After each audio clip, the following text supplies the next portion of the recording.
welcome to the Thamasa review. Obviously, this is like our Narsh review. We rate them on a scale of 1 to 10. 1 being absolutely useless and 10 being totally essential to our team. Blah, blah, blah. So, unlike the Narsh review, in the Thamasa review I rate them in order of my favorites. Whatever order they're in is not indicative of their ratings. They will have different ratings, but they are in order of my favorite characters. So, let's go ahead and start with my dude, my man, wielder of the Mass Moon, destroyer of Magus, badass Frog. So, obviously he's my favorite character out of all these because he's from Chrono Trigger. Duh, you guys should know by now. But yeah, Frog was my first favorite character the first time that I played through Chrono Trigger ever, and yeah, he still holds a really special place in my heart. I love his backstory. I love just his Chrono Trigger did a good job of like character resolution and stuff, and character development, and Frog got a lot of it. So regardless of all that, he's pretty good because he has Love Token, and Shim Sham has been hitting some things that I didn't expect it to hit. Like it hit what did it hit? A monster in a box, and did like 8,000 damage, which means it had at least 16,000. So Love Token, the fact that it can hit everything in the game and nothing is resistant to it is really nice. It means Frog is totally immune to physical attacks from whatever enemy he Love Tokens, which equals bosses and stuff. Like he can do it to Final Kefka, and Final Kefka will jump in front of his own attack at Frog. So yeah, Love Token is really, really good. Like I said, Shim Sham has kind of worked a little bit. X Magic, he hasn't really gotten anything fantastic in there. So we haven't really been using X Magic with him. We've basically just been Love Tokening with him almost every turn against each enemy we run into. So I do find myself at a loss sometimes when I'm playing Frog on the team. Like, what do I do with him after I've Love Tokened everything? And Fight is like his only good thing, because he doesn't have great stuff in X Magic right now. So like the fact that he has Love Token bumps him up pretty high in the rating, but as far as doing anything but that, he's not really great. So you know, I guess because of Love Token I'd put him at least at a 7, because it is a really good utility spell. But I probably would put him in at 8, but I'd drop him to a 7 because he doesn't have really good ways to do damage. So Frog is a 7, but I love him. So there you go. Also, even if he did have good stuff in X Magic, his magic power is only 22. He's not amazing. Keep in mind, all these characters are baseline stats. I have nothing equipped on them right now, so you are seeing their base stats. Alright, Maria. Love Maria. Just an you know, alternate Cells, basically. And Cells is my second favorite character in the main game, and Final Fantasy VI is my second favorite game after Chrono Trigger, so it makes sense that she is my second favorite character. So, she is busted. We already know. She was a 10 in the Narsh review, she's a 10 here. Her magic power, even without anything equipped, is 47. Dis-Arpol we never use. That's Dispel our Polarity. There may be a time where I want to like Dispel Slow on somebody or something like that eventually, like one of my own party members, and our polaritying them wouldn't really matter that much, so we could use that way. In Magic, she is Learning Life too, so she will have at least one really good spell in her Magic list, but really it comes down to Magitech. All 3 Elemental Beams are good anyway, but we haven't used those pretty much at all. She has Tech Missile in there too, which is a pretty strong physical attack, but haven't been using that either. I think, what else does she have? Does she have Gigavolt in there or something like that? And yeah, it doesn't matter. We've been hyperdriving single targets, which is the strongest, I'm pretty sure, the strongest non-elemental attack single target in the game. I guess that isn't a desperation attack. And Shrapnel, which is one of the best multi-target and single-target non-elemental attacks in the game. So she has Shrapnel and Hyperdrive. Just whenever you look at Magitech on her list, just assume that it's a double skill of Shrapnel Hyperdrive. So yeah, she's ridiculous. She's a 10. She's trying to write her Magnum Opus for an opera she wants to put on. That is the storyline we have so far. It's been pretty fun. as far as weapons and stuff she can equip, she's got the epee, well, she will have the epee equipped, which is giving her double EXP. And then there's the enhancer, which is just giving pretty good magic power, obviously, which I'm pretty sure Magitech draws from. And it had something else on it too, I just don't remember.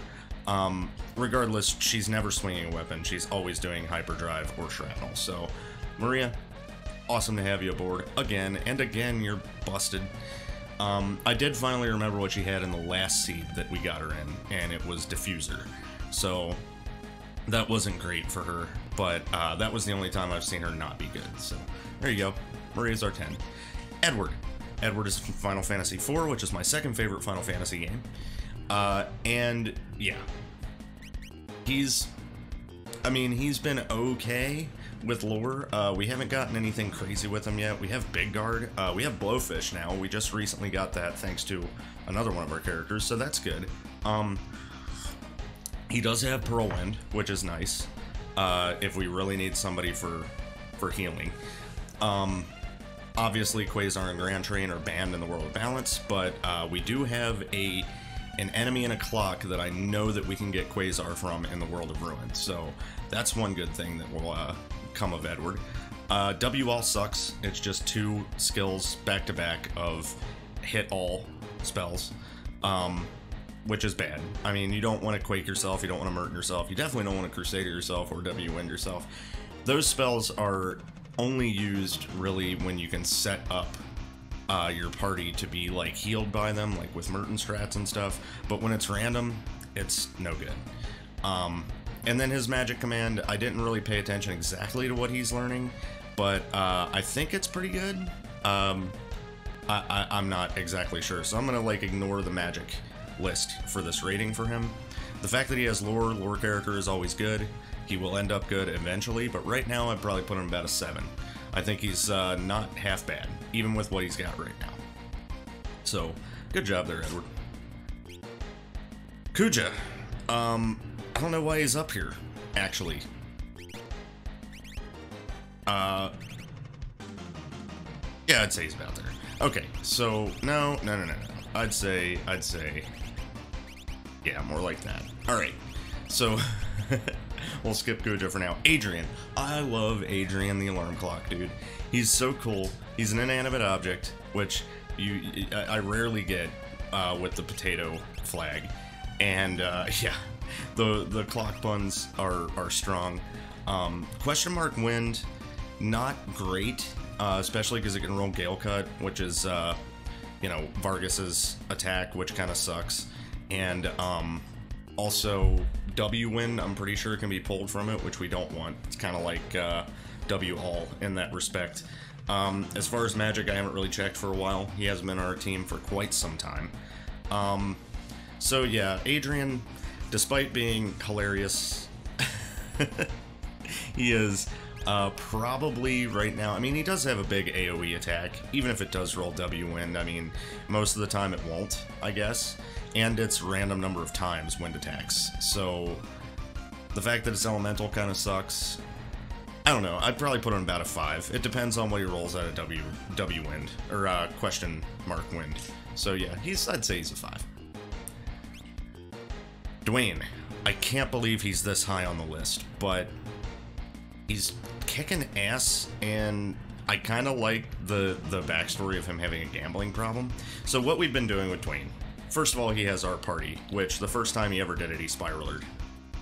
So I haven't really used it that much. His magic command also I haven't been using. He did just learn Cure, I'm pretty sure, so that's pretty good. But really what we've been doing, obviously since we're doing the 1 relic per character challenge, it's hard to get this to happen, but we have was it a relic ring first, and then later we got something else that didn't give us the zombie status that does the same thing. So a relic that isn't the offering but has an offering effect, or no, I'm sorry, has the dual wield effect. That's what it is. And then the red jacket, which we've been equipping him with, which makes sense because he's wearing one, gives him X fight. So what we've done is give him the relic that dual wields and the red jacket, which X fights, and giving him 2 pairs of dice. So not having the fixed dice, obviously they're banned in the world of balance. Dice is a good alternative. It's been doing about 1,000 damage when it rolls double sixes, and he's thrown them 8 times. So he's been basically our non-elemental damage dealer when Maria wasn't around. He kind of made a mockery of the Magitech research facility this time. Dwayne, right now, I'm saying he's probably like an 8, as far as how good the character is. So yeah, good on you, Dwayne. Maybe, you know, we have been enabling your gambling addiction, but maybe if you bring enough money back and from it and everything, Katerin might find you attractive again. Who knows? All right, so we just got the dancer. She has El Nino Sonic and Magic. El Nino Sonic Boom, I should say. El Nino is a nice, heavily damaging AoE attack. It is water element, so if anything absorbs it, it won't be useful. But when it's not absorbed, it does pretty good damage. Sonic Boom, kind of okay. I mean, it's another percentage-based attack, but really El Nino is what we're looking at for how good she is. Magic Command, I didn't really pay attention too much. But her magic power is 31, so anything she casts is probably going to be decently okay. So I like her, though. I like that she's the dancer portrait from Tactics, and we've had her before in 1 seed. I just forget what she did. Regardless of that, yeah, I think that dancer is probably, just because of El Nino, I think she's right there with Adrian, except that hers is not ever going to hit us too. So I think she's a 6. She's 1 level up from Adrian. So, all right. Laguna. Or should I say Sir Pummel? Yeah. So, he rolled our Pearl, which is okay. It's a random Pearl element attack. You can get, like, Pearl, Scar Beam, you know, stuff like that. Aura Bolt, things of that nature. And then he's got Sir Pum, which is Siren Pummel. That's not awful. Siren isn't amazing, but Pummel, having a Blitz attack attached to a, you know, free attack without having to put in the, you know, the Blitz input is pretty okay. But Pummel's usually easy. It's just left, right, left. So, I mean, he's okay. He's not the best. He's kind of like a middle of the road. I think I'd put him at a 5 too, right there with Adrian. So, word. Selfie returns. I think she's redeemed herself from the 1 seed where she was the villain, because she's come back twice as our Moogle character, I'm pretty sure, in both spots. So, she has our bio, which we've seen many times on many characters, and it has always underperformed, sadly enough. Like, the best spell you're going to get out of there is Poison Frog, probably. Otherwise, you're throwing, like, Poison, Bio, Virate. Not the best. And then Stablo is stab low. Dude, why didn't I put that together? You stab them low. It is a Starlit summon, which is nice heal, and then Blowfish. The problem with that is you have to target either you or the enemy. It's not going to auto-correct. So when you do Stablo, you Starlit your enemy and Blowfish them. If you target it on us, you Starlit one character and Blowfish them. So it's kind of useless, but we did learn Blowfish off her for our lure list. So yeah, she's probably like a 3, dude. I don't see it. I don't ever see us really using her. I'm starting to understand why, like, a lot of the better players of Beyond Chaos say to just yeet the Mog character, like take whatever item Lone Wolf has and just wait to get the Mog character until the World of Ruin. But I don't know, man. We'll just see. I've gotten some okay characters off of the Mog spot, though, so. Alright. Rad sucks. And he's just a Squire. He has Morph, which, as we know, Morph is very niche. Pretty much only used here or there for boss battles, and only if you're stuck with him. Revenge Poison is Revenge and Poison. Revenge only does damage if he takes a bunch of damage. Only does good damage if he takes a bunch of damage. And then Poison, we've had access to the Poison spell for every character with a magic command thanks to the Sprint Shoes teaching it. So he hasn't really even been good at all. I'd say Rad is like a 1. He's easily our 1, I think. Yeah, I haven't checked his magic list for a while, but I'm thinking he's a 1. Better luck in the World of Ruin, buddy.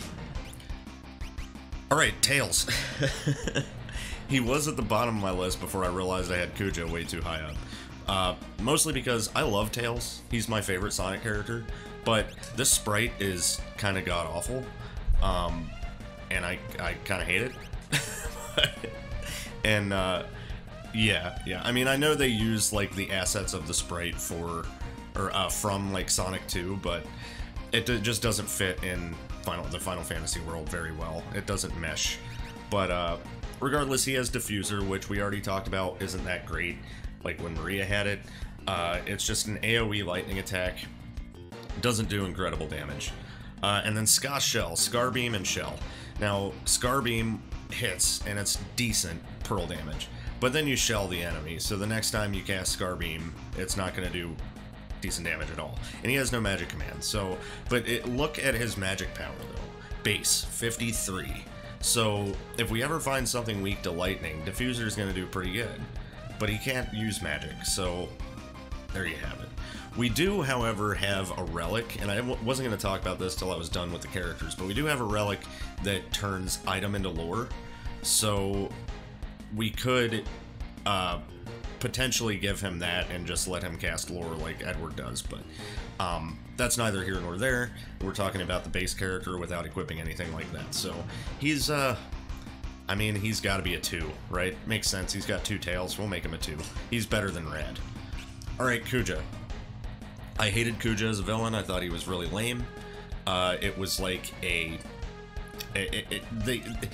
Final Fantasy at that time kept trying to catch lightning in a bottle with Final Fantasy VII with every single next installation of the game after that. So, like, I don't know, like with 8 they tried to make Squall all edgy and shit like Cloud was, and then in 9 they tried to make Kuja way too much like Sephiroth.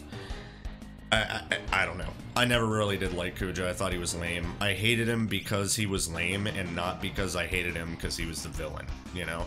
And a good villain is one that you love to hate because they're a good villain. But he wasn't. He was kind of stupid. Anyway, he's just our Berserker. He's got fight. He doesn't even have like a cool Berserk skill. However, he has been doing a lot of work. Obviously, having a Berserker in the World of Balance is really, really good because it's strong, but he has also had the Blizzard Orb equipped, which is casting Tritalk, which is pretty cool. When it does damage, it's really, really good. When it doesn't, it's... I wish I would have taken it off of him, because a lot of stuff absorbs at least one of the 3 base elements, and Tritalk is all 3 of those, so it absorbs anything that Tritalk does. So, I mean, other than that, again, he's our Berserker. He's still pretty good, so I'd probably put him at like a 7. For now. We'll see in the World of Ruin. But he's only going to get better. So yeah, right now he's a 7. By the end of the game, he'll probably be like an 8 or 9. So anyway, that's the characters. I'm not going to talk about Wedge, because he's not here. But I will say that he sucks, and he's probably a 1 like Rad is. As far as the seed goes, we got some pretty cool skills. Some of them have been kind of meh. But like, I'm just happy that we've gotten to use a bunch of different strategies. Like, doing a bunch of cool stuff in different ways with different characters is cool. Like, obviously we have Maria and her ridiculous damage with Hyperdrive and Shrapnel, yes. But then we've also got a Love Tokener. And we've got Lore. And we've got Dwayne throwing dice and stuff. It's pretty cool. Yeah, as far as the seed goes, it's been fairly easy, mostly just because of Maria, but when Maria wasn't there, we had Dwayne throwing double dice, so gross. So yeah, we'll see what happens in the World of Ruin, whether or not it gets harder. We are going to be stuck with Edward at the beginning of that one, but yeah, we'll see just how good he does over there. But we're about to hit the floating continent. You know, Maria is in the intermission, almost to the intermission part of her opera now that she's writing, and it's coming along pretty good, man. And I can't wait to see it. But either way, that's it, and I will see you guys next time. Peace.